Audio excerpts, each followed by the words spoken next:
அஸ்ஸலாமு அலைக்கும். இப்போ பிரியாணி சேர்ப்பலாம். பீஃப் பிரியாணி குக்கரில் இப்போ கறி போட்டாச்சுங்க. தண்ணி ஊற்றிடுவோம். இஞ்சி பூண்டு பேஸ்ட்டு நான் 3/4 கிலோ தான் ஆக்க போகிறேன். அதுக்கு எடுத்து வச்ச இஞ்சி பூண்டு பேஸ்ட்லேயே ஒவ்வொரு டீஸ்பூன் போட்டுக்கலாம். 2 ஸ்பூன் போட்டு பூண்டு பேஸ்ட்டு வந்து 1 டீஸ்பூன், இஞ்சி பேஸ்ட்டு 1 டீஸ்பூன். குக்கரை வச்சாச்சு அடுப்பில். கல்லுப்பும் அதோட போட்டுக்கோங்க வேக வைக்க. இப்போது கறி பதம் பார்த்து இறக்கியாச்சு, எடுத்து வச்சாச்சு. பிரியாணி செய்கிறதுக்கு ரெடி பண்ணி வச்ச பொருள்லாம் பார்த்துக்கலாங்க. பார்த்துக்கோங்க, இது 3/4 கிலோ அளவுங்க நான் எடுத்து வச்ச பொருள். இப்போ தயிரில் பட்டை மசாலாலாம் கலந்து எடுத்து வச்சுட்டேன்.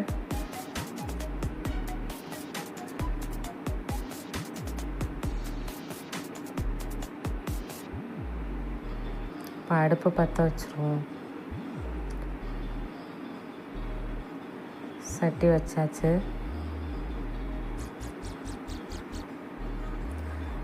11 டீஸ்பூன் நெய் ஊற்றிக்குவோம். உங்களுக்கு நான் வந்து கணக்கு வந்து நான் 3/4 கிலோ அளவு தான் பார்க்குறதுனால இப்போ போடுறது வந்து 11 டீஸ்பூன் சொன்னேன்லங்க நெய். நான் வந்து எக்ஸ்ட்ரா சும்மா கொஞ்சம் தான் சேர்ப்பேன். 1 கிலோ அளவு தான் நான் சொல்லணும் உங்கள்கிட்ட.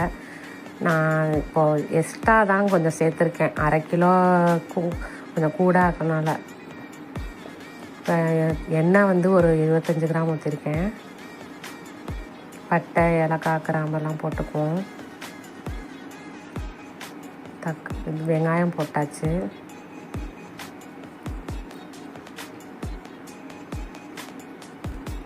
வெங்காயம் இப்போ வதக்கிட்டே இருப்போம். வெங்காயம் ஒரு 300 கிராம் இருக்குங்க. அது 3/4 கிலோவுக்கு. நீங்கள் 1 கிலோ ஆக்கணும்னு நினச்சிங்கனாக்கா 1/2 கிலோ வெங்காயம் எடுத்துக்கோங்க. தக்காளி வந்து இப்போது நான் எப்படினாக்கா 1 கிலோவுக்கு வந்து 1/4 கிலோ தக்காளிங்க. 3/4 கிலோவுக்கு வந்து 1/4 கிலோ தக்காளிக்கு கொஞ்சம் கம்மி பண்ணி எடுத்துக்கணுங்க நீங்கள்.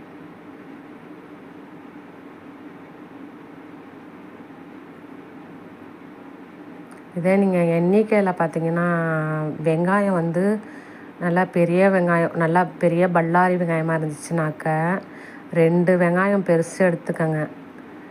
ஒரு 3/4 கிலோவுக்கு வந்து நான் பெரிய வெங்காயம் பல்லாரி 2, சின்ன வெங்காயம் எக்ஸ்ட்ரா 1 சேர்த்துக்கிட்டேன். இப்போ பொன்னிறமாக வதக்கிட்டே இருப்போம்.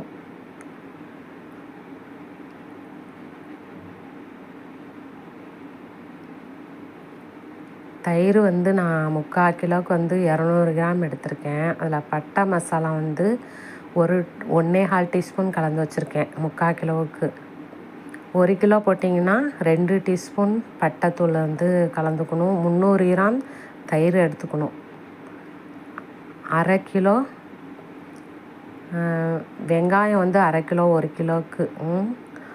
தக்காளி வந்து 1/4 கிலோ. இப்போ இஞ்சி பூண்டு பேஸ்ட்டு அதில் போட்டு 2 நிமிஷம் வதக்கிட்டே இருப்போம்.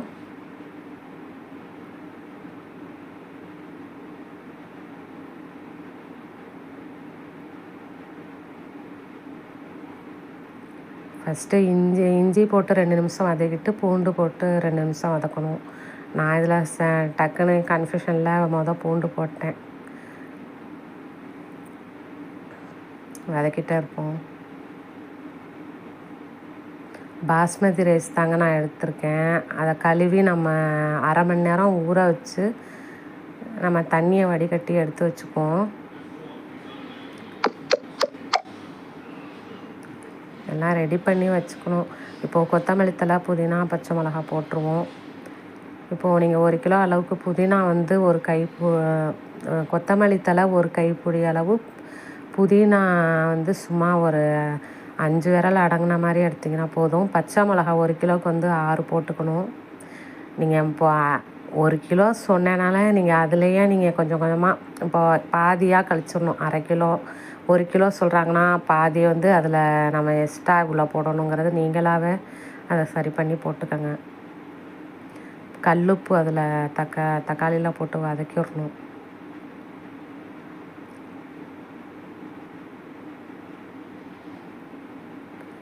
ஆமாம், 3/4 கிலோவுக்கு நான் வந்து 1/2 கிலோ ஆக்கிற அளவில் சும்மா எக்ஸ்ட்ரா தாங்க நான் அதில் எடுத்திருக்கேன். நான் வந்து இப்போ 1/2 கிலோவுக்கு தக்காளியே வந்து 2 நம்ம எண்ணிக்கையில் பார்த்தாக்க வெங்காயம் இப்போ நான் சொன்னேன் பார்த்தீங்களா, அது வந்து எண்ணிக்கையில் வந்து பல்லாரி வெங்காயம் சொன்னேன். தக்காளி அதே மாதிரி 1/2 கிலோவுக்கு 2, 1 கிலோவுக்கு 4. நல்லா பெரிய தக்காளி இருந்துச்சுனாக்க, ரொம்ப சின்ன தக்காளியாக இருந்துச்சா நீங்கள் அதில் எக்ஸ்ட்ரா வந்து சின்ன தக்காளியாக இருந்துச்சுனாக்க 3 தக்காளி இப்போது 1/2 கிலோவுக்கு எடுத்துக்கணும்.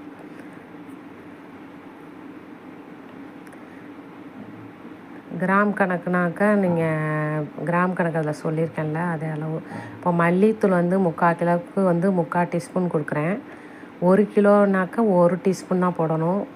மிளகா தூள் வந்து ஒரு 1/2 டீஸ்பூன் இப்போதைக்கு கொடுத்துருக்கேன். இடையில நான் வந்து பத்தலைனாக்கா நம்ம பார்த்து கொஞ்சம் சேர்த்துக்கணும், அவ்வளோதான்.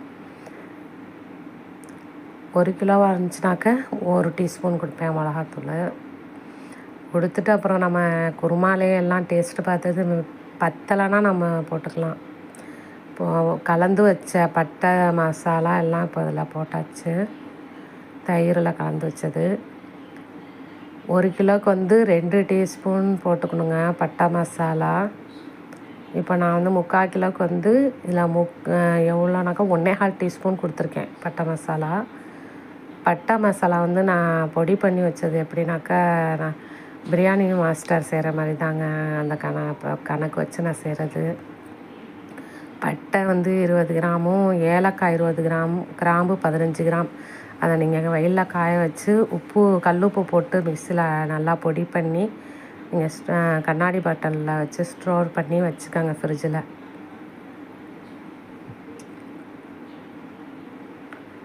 எலுமிச்சப்பழம் நான் இப்போது ஊற்றிக்கலாம்.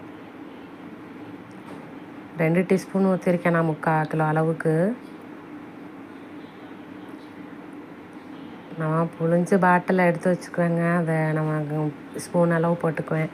நீங்கள் அப்படி எடுத்திங்கன்னா எலுமிச்சப்பழம் வந்து இப்போது எப்படின்னா 1 கிலோ போட்டிங்கனாக்க நீங்கள் 1 போடணும் லெமன்.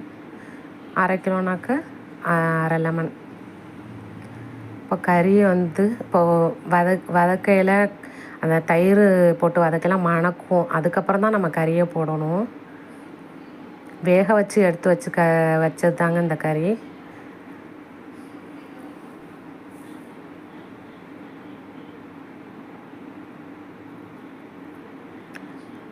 பச்சை மிளகா வந்து நான் 1 கிலோவுக்கு 6 கொடுப்பேங்க. 3/4 கிலோங்கிறனால நான் 1/2 கிலோ கணக்கு தான் அந்த பச்சை மிளகா கொடுத்தேன். 3 பச்சை மிளகா கொடுத்தேன். இப்போ நல்லா எண்ணெய் பிரிஞ்சு வருது பார்த்திங்களா. இப்போ வந்து நம்ம தண்ணி எடுத்து வச்ச ஊற்றிடுவோம். நான் பாஸ்மதி ரைஸ்க்கு வந்து 1க்கு 1.5 கொடுப்பேன். இது காஞ்ச அரிசி இந்த வாட்டி நான் வாங்கினது. அதனால் வந்து 1.25 தண்ணி கொடுத்துடலாம், சரியாக இருக்கும்னு நான் கொடுத்துட்டேங்க. இப்போ கரெக்டாக வந்து 3/4 கிலோவுக்கு வந்து 3.5 வழக்கு தண்ணி எடுத்து வச்சேன். 3.5 வழக்கும் இப்போ கொடுத்துட்டேன். கறி வேக வச்சு நம்ம எடுக்கிறோம் பார்த்திங்களா தண்ணி, அந்த தண்ணியோடு தான் நம்ம இந்த தண்ணியெல்லாம் கணக்கு பார்த்து சேர்த்து வச்சாச்சுங்க. இப்போது அடுப்பு பற்ற வச்சு தண்ணி வச்சுருவோம். சுடு தண்ணி இது தம்க்கு கொடுக்க மேலே வச்சுருவேன்.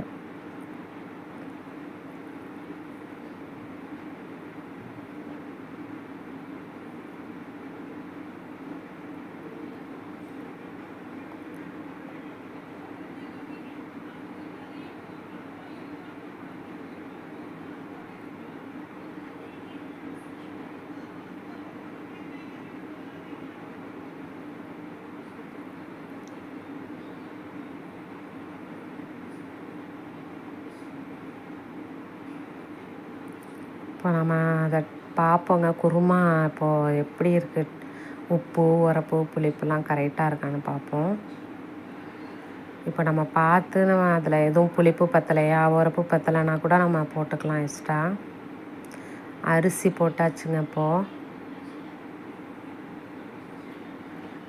எனக்கு குருமாவில் கரெக்டாக இருந்துச்சு, போட்டாச்சு அரிசி.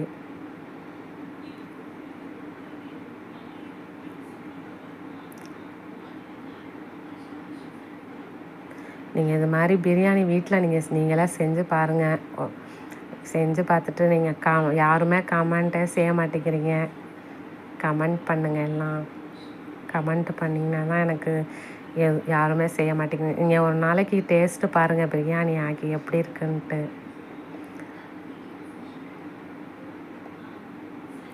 இப்போது அரிசி போட்டாச்சு, மூடி வச்சுருக்கேங்க. கொஞ்சம் நேரம் மூடி வச்சு அதுக்கப்புறம் நம்ம திறந்து கிண்டி விடணுங்க.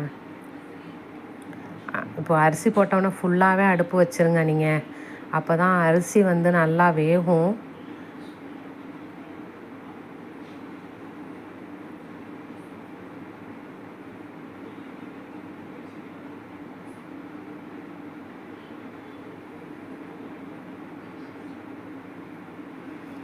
நான் அடிக்கடி என்னால் வீடியோ போட முடியலங்க. எனக்கு தெரிஞ்சதை ஏதோ என்னால் முடிஞ்ச வரைக்கும் நான் போடுறேங்க. அதை கொஞ்சம் பார்த்து நீங்களாம் கமெண்ட் பண்ணுங்கள்.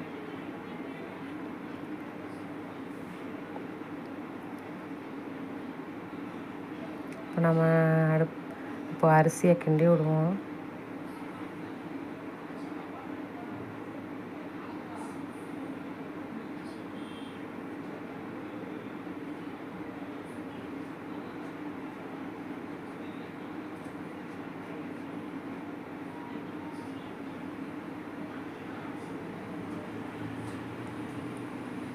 இப்போ கரெக்டாக பதத்துக்கு வந்துருச்சுன்னு சொல்லி பார்த்துட்ருக்கேங்க. அப்போ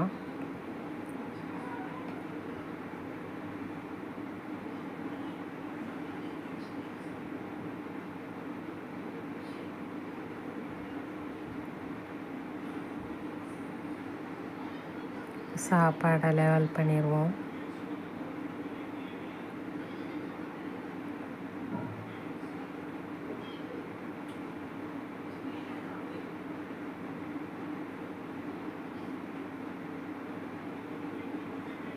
இப்போ அடுப்பு வந்து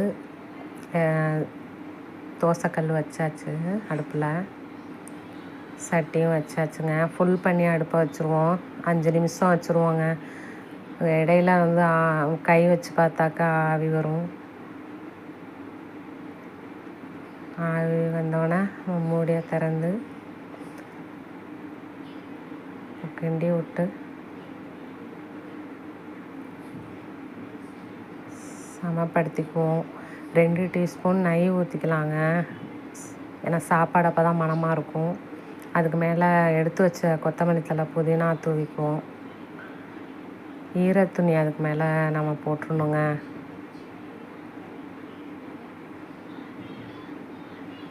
ஈரத்துணி போட்டுருவோம். மூடிடுவோம். அடுப்பை வந்து சிம் பண்ணிடுவோம். மேலே இப்போ சுடு தண்ணி நான் வச்சதை எடுத்து இப்போ அந்த மேலே வச்சுருவோம் தம்முக்கு. இப்போ சிம்லேயே வந்து ஒரு 1/4 மணி நேரம் வச்சிடணுங்க. A few moments later. Biryani நீங்களும் இது மாதிரி செஞ்சு பாருங்கள்.